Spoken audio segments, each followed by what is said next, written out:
ഇറാനിൽ ആണവായുധം ഉണ്ടോ ഇല്ലയോ? ലോകം ഇന്നും സംശയത്തോടു കൂടി ചോദിക്കുന്ന ഒരു ചോദ്യം ഇതാണ്. അമേരിക്കൻ ഇന്റലിജൻസ് ഏജൻസികൾക്ക് പോലും വ്യക്തതയില്ലാത്ത ഈ ഒരു കാര്യം കൊണ്ടാണ് പ്രസിഡന്റ് ട്രംപും നെതന്യാഹുവും എന്തിന് ഗൾഫ് രാജ്യങ്ങൾ പോലും ഇറാനെ ഭയക്കുന്നത്. നേതാക്കൾ ഓരോന്നായി കൊല്ലപ്പെടുമ്പോഴും കൂടുതൽ കരുത്തരായ നേതാക്കൾ ഇറാന്റെ നേതൃനിരയിലേക്ക് ഉയർന്നു വരുന്ന കാഴ്ചയാണ്. അതുകൊണ്ട് കൂടിയാണ് പശ്ചിമേഷ്യൻ യുദ്ധം ഇങ്ങനെ അനന്തമായി നീണ്ടുകൊണ്ടിരിക്കുന്നത്. ഓരോരുത്തരുടെയും ജീവന് ശക്തമായ തിരിച്ചടി ഉണ്ടാകുമെന്ന് പറഞ്ഞ് ഇറാൻ ചുറ്റിലും മിസൈലുകൾ പായിക്കുമ്പോൾ അവർ ഇനിയും പുറത്തെടുക്കാത്ത ആയുധങ്ങളെ കുറിച്ചുള്ള ചർച്ചകൾ സജീവമാക്കുകയാണ്. ഇത് ലോകം ഭയക്കേണ്ട ഒന്ന് തന്നെയാണ്. കാരണം ഇസ്രയേൽ US സഖ്യസേന കൊലപ്പെടുത്തിയ ഇറാൻ ദേശീയ സുരക്ഷാ മേധാവി അലി ലാരിച്ചാനിയുടെ പിൻഗാമിയായി ഏറ്റവും അപകടകാരിയായ എന്നാൽ ആണവായുധങ്ങളെ അത്ര കണ്ട് സ്നേഹിക്കുകയും ചെയ്യുന്ന സയ്യിദ് ജലീലിയാണ്. ഇറാന്റെ സുപ്രീം നാഷണൽ സെക്യൂരിറ്റി കൗൺസിലിന്റെ പുതിയ സെക്രട്ടറിയായി സയ്യിദ് ജലീലിയെ നിയോഗിക്കുന്ന ഉത്തരവിൽ പരമോന്നത നേതാവ് മൊജ്തബ ഖമേനി ഒപ്പുവെച്ചു കഴിഞ്ഞു. സുപ്രീം നാഷണൽ സെക്യൂരിറ്റി കൗൺസിലിന്റെ സെക്രട്ടറി ജനറൽ എന്നതടക്കം ഇറാൻ ഭരണകൂടത്തിന്റെ വിവിധ ഉന്നത പദവികളിൽ സേവനമനുഷ്ഠിച്ച നേതാവാണ് സയ്യിദ് ജലീലി. ഇറാന്റെ ആണവ ചർച്ചാ സംഘത്തിന്റെ അധ്യക്ഷനുമായിരുന്നു.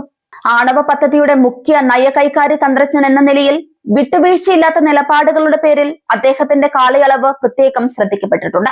ഇറാനിയൻ രാഷ്ട്രീയ വൃത്തങ്ങളിൽ വിപുല ബന്ധങ്ങളുടെ ഉടമയാണ്.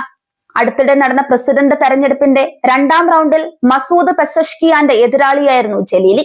ഇറാനിലെ റസാവി ഖുറാസാൻ പ്രവിശ്യയിലെ മഷാദിൽ കുർദ് വംശജനായ പിതാവിന്റെയും അസർബൈജാനിയായ മാതാവിന്റെയും മകനായി 1965 സെപ്റ്റംബർ 6-നാണ് ജനനം. ഇറാൻ ഇറാഖ് യുദ്ധത്തിൽ പങ്കെടുത്തിട്ടുണ്ട്. ഓപ്പറേഷൻ കർബല 5-ൽ പരിക്കേറ്റതിനെ തുടർന്ന് അദ്ദേഹത്തിന്റെ വലതുകാലിന്റെ ഒരു ഭാഗം മുറിച്ചു മാറ്റപ്പെട്ടു. ഇക്കാരണത്താൽ ജീവിക്കുന്ന രക്തസാക്ഷി എന്ന വിളിപ്പേര് ലഭിച്ചു.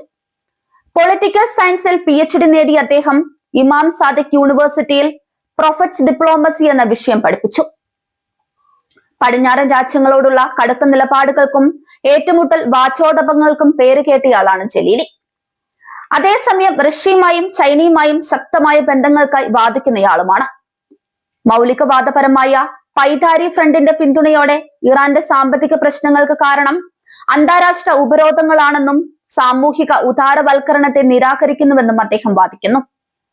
ഇത് ഇറാനിയൻ സ്ഥാപനത്തിനുള്ളിലെ കൂടുതൽ പ്രായോഗിക വിഭാഗങ്ങൾക്കിടയിൽ അദ്ദേഹത്തിന് ഗണ്യമായ സ്വാധീനവും നേടിക്കൊടുത്തു. യുദ്ധാനന്തരം ജലീലി തന്റെ മാതൃ സർവകലാശാലയിൽ യൂണിവേഴ്സിറ്റി ലെക്ചററായി ജോലി ചെയ്തു.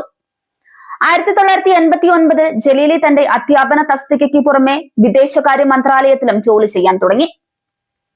1995 മുതൽ 96 വരെ അദ്ദേഹം മന്ത്രാലയത്തിലെ പരിശോധനാ ഓഫീസിന്റെ ഡയറക്ടറായി സേവനമനുഷ്ഠിച്ചു.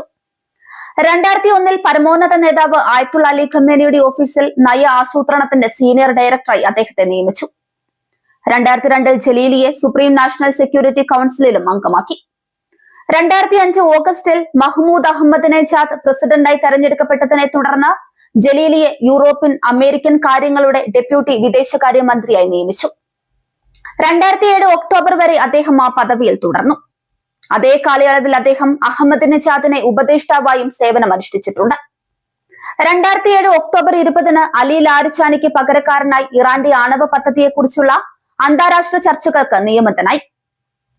എങ്കിലും ഇറാനിയൻ പ്രതിനിധികൾക്കിടയിൽ പോലും അദ്ദേഹം വളരെ കർക്കശക്കാരനായാണ് അറിയപ്പെടുന്നത്.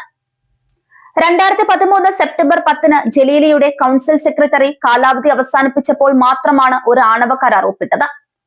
അലി ഷംഖാനിയെ ആ സ്ഥാനത്തേക്ക് നിയമിച്ചു. ഓഫീസ് വിട്ട ഉടനെ പരമോന്നത നേതാവ് അലി ഖമേനി അദ്ദേഹത്തെ എക്സ്പെഡിയൻസായി കൗൺസിൽ അംഗമായി നിയമിച്ചു.